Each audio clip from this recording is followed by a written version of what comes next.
இப்போ நீங்க பார்த்துக்கிட்டு இருக்கீங்களா இந்த பதிவு? இந்த பதிவுல இருக்கிறது ரஷ்யாவால உருவாக்கப்பட்ட ஒரு வெர்டிக்கல் டேக் ஆஃப் லேண்டிங் ஆகக்கூடிய வகையில் இருக்கக்கூடிய அன்மேன்ட் ஹெவி ட்ரோன் அப்படிங்கிறதோட சொல்லப்பட்டு வருது. அதாவது 300 கிலோ கிட்ட இந்த பிளாட்ஃபார்ம்னால தூக்க முடியும், அதாவது இந்த ட்ரோனால தூக்க முடியும் அப்படிங்கிறதோட சொல்றாங்க.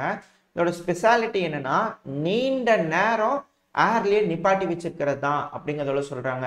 இப்போ அவெஞ்சர்ஸ் படம்லாம் பார்த்துருக்கீங்களா? இந்த வெர்டிக்கல் டேக் ஆஃப் லேண்டிங் ஏன் அதிகமாக இன்வெஸ்ட் பண்ணுறாங்க, இதில் என்ன இருக்குது அப்படிங்கிறத யோசிச்சா, ஏன்னா லேண்டிங் ஸ்ட்ரிப்பு வேண்டியதில்லை, அது வேண்டியதில்லை, இது வேண்டியதில்லைன்னு என்ன தான் சொன்னாலும் இது போல் vertical take off and landing இப்படி இருக்கக்கூடிய ட்ரோனை வந்து பார்த்தீங்கன்னா ஒரு பர்டிகுலர் இடத்துல கொண்டு போய் நிப்பாட்டிட்டோம், ஒரு ஹைட்டில் கொண்டு போய் நிப்பாட்டிட்டோம்னா சோலார் எனர்ஜி மூலயமா ரொம்ப நேரம் வந்து பார்த்தீங்கன்னா அது ஓடிக்கிட்டே இருக்குமாமா. அதனால கீழே இறங்காது. அதாவது இது ஃபியூச்சர் டெக்னாலஜி.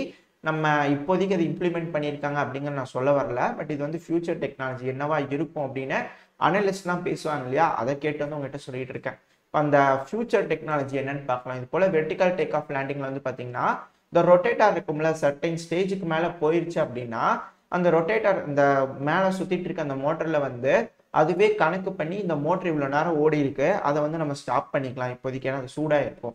அதுக்கு ஆல்டர்னேட்டிவாக இந்த மோட்டர் ஆன் பண்ணோம்னா இதனால வந்து வித் ஸ்டாண்ட் பண்ண முடியும் அப்படிங்கிறது போல அப்படியே ஏர்லயே ரொம்ப நேரத்துக்கு ரொம்ப நாளைக்கு வந்து பாத்தீங்கன்னா ஏர்லயே நின்றுட்டு இருக்கும் அப்படிங்கிறத சொல்றாங்க.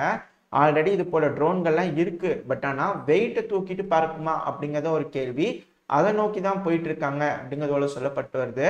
அப்படி மேலேயே ரொம்ப நேரம் நின்றுட்டு இருக்கிறதுனால என்ன பெனிஃபிட் அப்படின்னு கேட்டீங்கன்னா, அதுல பல ட்ரோன்களை உள்ள வச்சிருக்கோம். ஒன்ஸ் ஒரு பகுதியில் அட்டாக் பண்ணணும் அப்படின்னு முடிவெடுத்துட்டாங்க அப்படின்னா, இல்ல இதோட ஒரு ஆர்டிபிஷியல் இன்டெலிஜென்ஸ் கனெக்ட் ஆயிருக்குன்னு வச்சுக்கோங்க. அதான் நியூராலிங்க் எல்லாம் இருக்குல்ல, ரஷ்யா தரப்ப சொல்லியிருந்தாங்க இல்லையா, நியூராலிங்க்லாம் அதிக அளவுல உதவியா இருக்கு, டெஸ்ட் பண்ணி பார்த்துட்டு இருக்கோம் அப்படிங்கிறது போல. நியூராலிங்க்ல கனெக்ட் ஆயிருக்கும் போது ஆர்டிபிஷியல் இன்டெலிஜென்ஸ் ஒரு கமாண்ட் கொடுக்குதுன்னு வச்சுக்கோங்களேன். இந்த இடத்துல ஒரு விமானம் பறந்து வந்துட்டு இருக்கு, இல்ல இந்த இடத்துல வந்து பாத்தீங்கன்னா ஒரு டேங்க் இருக்கு, அதை போய் தாக்கணும்னா இந்த வெர்டிகலா பறந்துட்டு இருக்கிற ட்ரோன் வந்து என்ன பண்ணும்னா அது கிட்ட இருக்கக்கூடிய ட்ரோனை வந்து கழட்டி விட்டுரும்.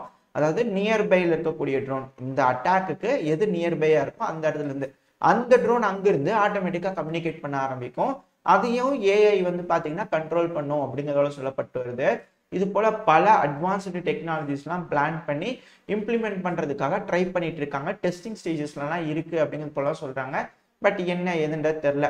பட் ஆனால் இப்போ இந்த வெர்டிக்கல் டேக் ஆஃப் லேண்டிங் வந்துடலாம். இப்போ இந்த பிளாட்ஃபார்ம் பார்த்தாலே உங்களுக்கு தெரியும், ரொம்ப நீளமாக ரொம்ப அதிகமான வெயிட்டை தூக்குறதுக்காக ரொம்ப நேரம் ஏர்லேயே இருக்கிறதுக்காக உருவாக்கப்பட்ட ஒரு ட்ரோன் அப்படிங்கிறது போல சொல்லப்பட்டு வருது. இதை செஞ்சது யாருன்னு கேட்டிங்கன்னா சுகாய் நிறுவனம். இந்த சுகாய் நிறுவனத்தை பற்றி உங்களுக்கு தெரியும், சுகாய் டிசைன் பியூரோனாலே. இப்போ ரஷ்யாவோட அந்த ஏவியேஷன் இண்டஸ்ட்ரி இருக்கு இல்லையா, இந்த ரஷ்யாவோட விமானப்படைக்காக விமானங்கள் தயாரிக்கிறாங்க இல்லையா, அந்த கம்பெனி இப்போ ட்ரோன் தயாரிக்கிறதுல இறங்கியிருக்காங்க. அப்ப இவங்க எந்த அளவுக்கான ட்ரோன்களை தயாரிப்பாங்க அப்படிங்கிறத நம்ம யோசிக்கணும்.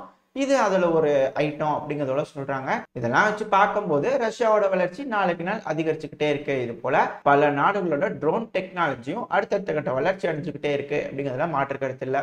அப்புறம் உக்ரைனு போலாண்டு, இந்த பிரச்சனை தீராத பிரச்சனை போல இருக்குது. கண்டிப்பா கைகலப்பாகும். இதனால போலாண்டு வந்து லிவிவ் லுட்டஸ்க் பகுதியை பிடிச்சிக்குவாங்க, அவங்க வச்சுக்குவாங்க, இந்த லிவிவ் பகுதி அவங்களுக்கு தான் அப்படிங்கிறது போல தீர்மானமா புருடா இன்டெலிஜென்ஸ் விங் எழுதி சைன் போட்டே கொடுத்துட்டாங்க.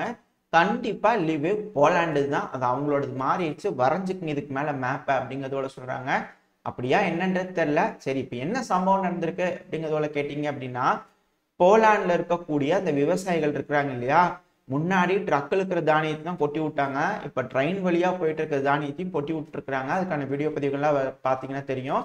ரொம்ப கஷ்டமான ஒரு விஷயம் தான். சாப்பாட்டுக்கே ரொம்ப நபர்கள் கஷ்டப்பட்டுட்டு இருக்கிறாங்க. ஏன் இந்த யூரோப்பியன் யூனியன்ல இருக்கக்கூடிய மக்கள்லாம் வந்து மனித நேயம் எங்க போச்சு, இந்த இதெல்லாம் எங்க போச்சுன்னு நிறைய டைலாகா பேசுவாங்க. இதெல்லாம் எங்க போச்சு உங்களுக்கு அப்படிங்கிறது போல கேட்க தோணுது. ஏன்னா தானியம்லாம் இருந்ததுன்னா கொண்டு போய் ஆப்பிரிக்காவில் கொடுத்தாங்கன்னா நிறைய மக்கள் சாப்பிடவா செய்வாங்க. இப்படி ட்ரெயின்ல இருந்து ஏங்க வீணா கொட்டி விடுறீங்க அப்படிங்கிறது போல இருக்கு. இதுக்கே பல நாடுகள் கண்ணனை தான் தெரிவிக்கிறாங்களே தவிர ஆக்ஷன் எடுக்கிற மாதிரி தெரியல. ஒண்ணும் இல்லை, உங்களுக்கு அது பிரச்சனையா இருக்குதா அங்கேயே பொட்டி வைங்க, எடுத்துட்டு கொண்டு போய் உங்க முன்னாடியே நாங்கள் டெலிவரி பண்ணிடுறோம் ஆப்பிரிக்காவுக்கு அப்படிங்கிறது போல யாராவது ஒருத்தவங்க செஞ்சாங்கன்னா பரவாயில்ல. பட் ஆனா இல்லை. அது இன்னொரு விஷயம் என்னன்னா, உக்ரைனுக்கு ட்ரெயின் வழியா தானே வந்து இந்த ஆயுதங்கள்லாம் போயிட்டு இருக்கு. அதை தடுத்து நிறுத்தணும். இந்த மேற்குலக நாடுகள் இந்த போலாண்டு வழியா தான் ஆயுதங்கள் உக்ரைனுக்கு கொடுக்குறாங்க. இதை தடுத்து நிறுத்துறதுக்காக ஏதோ அந்நிய சக்தி உள்ள இறங்கி தீயா வேலை செஞ்சுட்டு இருக்காங்க அப்படிங்கிறதோட சொல்லப்பட்டு வருது. பட் அதுதானா இல்லை உண்மையாலுமே இது விவசாய போராட்டமா அப்படிங்கிறது தெரியல. பட் எதுவாக இருந்தாலும் இது போல இங்கே ஒரு பிரச்சனை நடந்துட்டு இருக்கு அப்படிங்கிற நம்மளால புரிஞ்சுக்க முடியுது. அப்புறம் இந்த ரஷ்யா உக்ரைன் பிரச்சனையில நடக்கக்கூடிய சில விஷயங்கள், இப்போ விமானங்கள்லாம் லோ ஆல்டிடியூட்ல, அதாவது தாழ்வா பறக்குறாங்க இந்த ரேடார்ல இருந்து தப்பிக்கிறதுக்காக அப்படிங்கிறதுல சொல்லப்பட்டு வருது இல்லையா. உக்ரைனோட வீரர்கள் அவங்களோட விமானங்களை, அதாவது இந்த ஹெலிகாப்டரை எவ்வளவு தாழ்வா கொண்டு போயிட்டு இருக்காங்க அப்படிங்கிறது போல ஒரு வீடியோ பதிவு எடுத்து போட்டுக்கிறாங்க. இதுக்கு வந்து அப்படியே ரோட்ல ஓட்டிட்டே போயிடலாம் அப்படிங்கிறது போல இருக்கு. இதனால இது ஹெலிகாப்டர் இல்லையா, அதனால கிரவுண்ட்ல இருந்து 1 மீட்டராவது மேல பறக்கணுமே அப்படிங்கிறதுக்காக கொண்டு வர மாதிரி இருக்குது. இதை விட்டு கொஞ்சம் மேல வந்தாலும் சரி மிசைல் வந்து டங்குன்னு தூக்கிடும் அப்படிங்கிறதுக்காக இந்த அளவுக்கு கீழே இறங்கி வேலை செய்றீங்களா அப்படிங்கிறது போல இருக்கு. பட் ரஷ்ய தரப்புலையும் இதே கண்டிஷன் தான், கொஞ்சம் மேல தலை தூக்கினாலும் டக்குன்னு அடிச்சிருவாங்க. அதனால தரையோட தரையா ஹெலிகாப்டரா இருந்தாலும் கார் மாதிரி ஓட்டினாதான் அதுக்கு சேஃப்டி அப்படிங்கிறது புரிஞ்சுக்க முடியுது. அடுத்தது கார்னு சொன்னோடனே இது வந்து பார்த்தீங்கன்னா யுக்ரைனோட ஒரு கிரியேட்டிவிட்டி தான். இந்த வீடியோ லோட் ஆகிறதுக்கு முன்னாடி இந்த விஷயத்த சொல்லிடுறேன். அதாவது கெமஃப்ளாஜ் அப்படின்னு சொல்லுவாங்க இல்லையா, அதாவது ஒரு விஷயம் அங்கே இருக்கு அப்படிங்கிறது தெரியாம அந்த விஷயத்த அங்கே வச்சிருக்கணும். அதுக்காக ஒரு ஐட்டத்தை ரெடி பண்ணிக்கிறாங்க. பார்க்கறதுக்கு வீடு மாதிரியே இருக்கு. அந்த பதிவு லோட் ஆயிருக்கும், பார்த்தீங்கன்னா தெரியும். பார்க்கறதுக்கு ஏதோ இந்த இடிபாடுகளில் வந்து ஒரு வெடி விபத்து நடந்து வீடு வந்து இடிஞ்சு விழுந்த மாதிரி இருக்குதா. இப்போ இந்த வீடியோ பிளே ஆகும், பார்த்தீங்கன்னா தெரியும். இது வந்து ஒரு காரு. அந்த காரை கெமாஃப்ளாஜ் மாதிரி ரெடி பண்ணிக்கிறாங்க பாருங்க.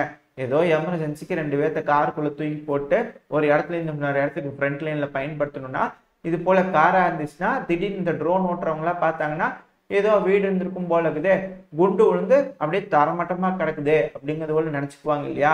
அப்படியே நிப்பாட்டி வச்சுட்டோம்னா தப்பிச்சுக்கலாம் இல்லையா ட்ரோன்ல இருந்து. அதுக்காக இது போல ஒரு கிரியேட்டிவிட்டி அப்படிங்கிறதெல்லாம் சொல்லப்பட்டுவது.